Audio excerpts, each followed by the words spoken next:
Women's, la commission égalité femmes-hommes du CRIF organisait hier soir une projection débat exceptionnelle autour du film Screams Before Silence, les cris avant le silence d'Anat Stalinsky et Sheryl Sandberg, un film sur les viols commis par le Hamas le 7 octobre. Pour en parler, nous sommes avec Myriam Levin, journaliste, militante féministe, cofondatrice justement de cette commission, avec notamment la romancière Michèle Fitoussi. Bonjour Myriam. Bonjour. Merci beaucoup d'être avec nous ce matin sur Radio J. Vous êtes aussi créatrice de podcasts, derrière notamment Milim et Stay Tuned, il me semble. C'est bien ça. Et vous avez un très beau t-shirt en plus ce matin pour ceux qui veulent vous voir en vidéo. Women's, effectivement. Alors avant de parler de cette projection, est-ce que vous pouvez nous dire ce qu'est cette fameuse commission qui a été créée tout récemment d'ailleurs? Oui, c'était le premier événement de cette commission hier soir. Et en fait, c'est une commission qui existe depuis longtemps au CRIF, la commission égalité femmes-hommes, mais qui était un peu en sommeil et depuis des années. Et en fait, avec tout ce qui s'est passé cette année, je ne vais pas vous l'apprendre, il y a eu beaucoup d'actu et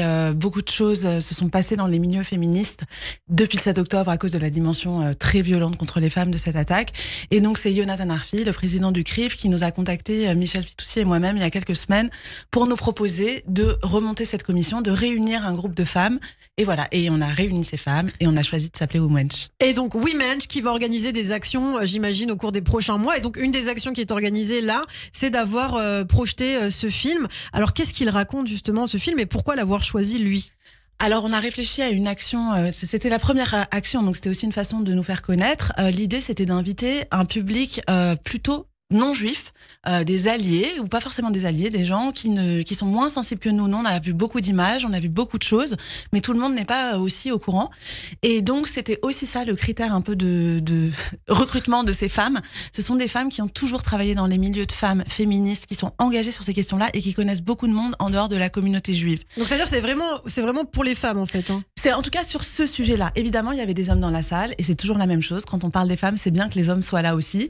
Mais en tout cas, ce sont des femmes, voilà, on parle de ces sujets-là. Il se trouve que le 7 octobre, il y a une forte dimension sexiste, on le sait.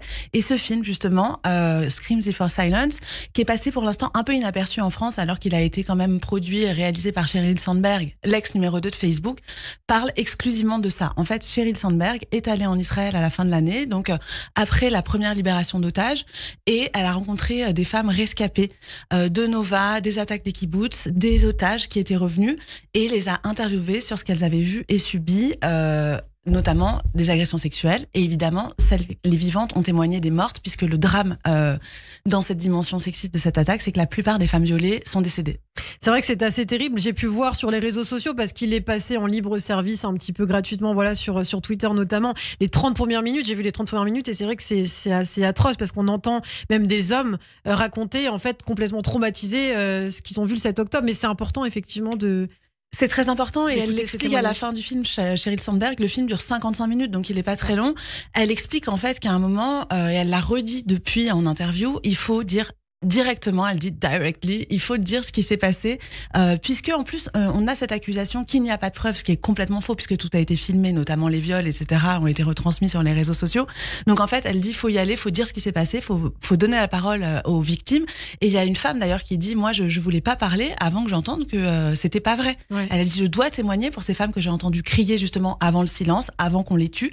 Et voilà. Oui, des personnes qui sont restées enfermées, notamment aussi dans des camions, dans des vannes, je crois. Voilà, il y en a une qui témoigne qu'elle a entendu en fait, et il y a un homme aussi qui témoigne de ça, et ils entendent, ils ne voient pas, puisqu'ils sont cachés pendant des heures et des heures, on le sait maintenant comment ça s'est passé, ils ne voient pas mais ils entendent.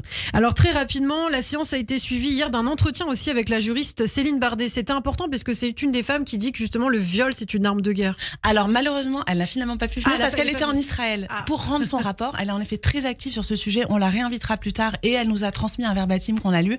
Elle est très active, elle est juriste sur le viol comme arme de guerre et elle dit, on l'a lu dans la salle, qu'elle n'a jamais vu ça, des telles atrocités, et surtout un silence autour de ces violences sexuelles. Pareil, on le sait très bien sur cette antenne que ça n'a pas été relayé. C'est aussi pour ça que Women's existe et c'est pour ça qu'il faut diffuser ce film. Je précise qu'il est en accès libre en effet sur YouTube, et donc il faut s'en emparer, il faut le diffuser, il faut que le plus grand nombre sache, parce qu'on a beau savoir en fait, entendre les témoignages directs, c'est pas du tout pareil.